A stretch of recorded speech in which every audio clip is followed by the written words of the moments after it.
I had so much respect for Lee's script and how he combined a very real family story with horror that takes more of the imagination. So I knew I was being hired to make a very real family life and to portray the father, as you say, not particularly that good at his job even, but is, wanting to be a good parent, trying hard, but struggling as the family's overcoming the loss of the mother in the family, my wife. So if any of that at the, toward the beginning of the movie didn't feel real or was, pushing to make its point, the rest of the movie wouldn't have had that same impact. This movie posits the belief that there is a fully identifiable world beyond human life on Earth. So there is an afterlife. There is a place that spirits go to. If we all knew for a fact that another world existed, we'd watch this movie like that. We wouldn't even be interested. But since we don't know, and some people believe without question, and other people say, no, it's impossible. And right in between, where those two things overlap, is where this movie lives. I play on some of the film soundtracks. It's bizarre, but I play cello in the orchestra. Planet of the Apes last year I thought was a great score that I played 6 days on.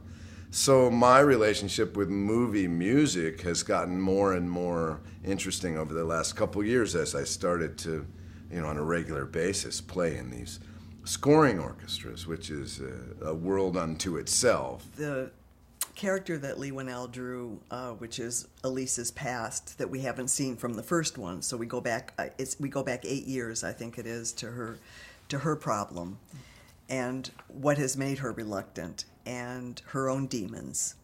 We don't really, in the beginning, we know nothing about Elise's demons, or if she even has any. We just know she has a gift. And when we meet her this time, she has been incapacitated by her own demons and by things that she has brought into her life, from being too aggressive is not really the right word. She's desperate to find something that she's missing in her life. Yeah, I lived in New York for many years, but when I moved to Los Angeles, I became a part of a theater company that we did all new different plays. I really come from the theater, which is kind of a work ethic that I think I have, that a lot of actors, young actors who only do film and TV, it's a different animal. Theater is a very different animal. It's a team sport. It's total community. It's tireless work, but it's work. It's work that you do with other. It's really, you're a team.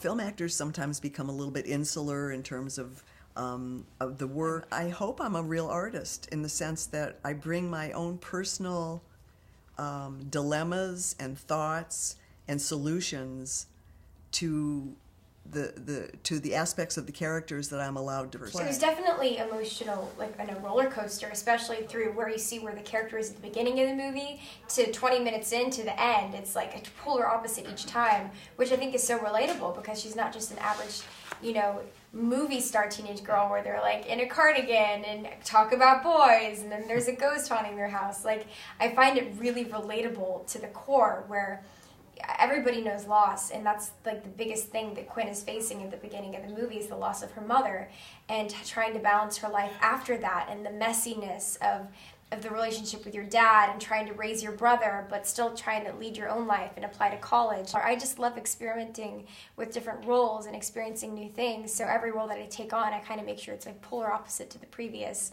I went from Gem and the Holograms last March in April, which was like this fun musical show where I had neon orange hair, to this 2 weeks later, which was a deep drama and scary, and directly after that to a love story. Like, I think that it's just always experimenting and like trying new things and not getting in a rut of like playing the same character over and over again.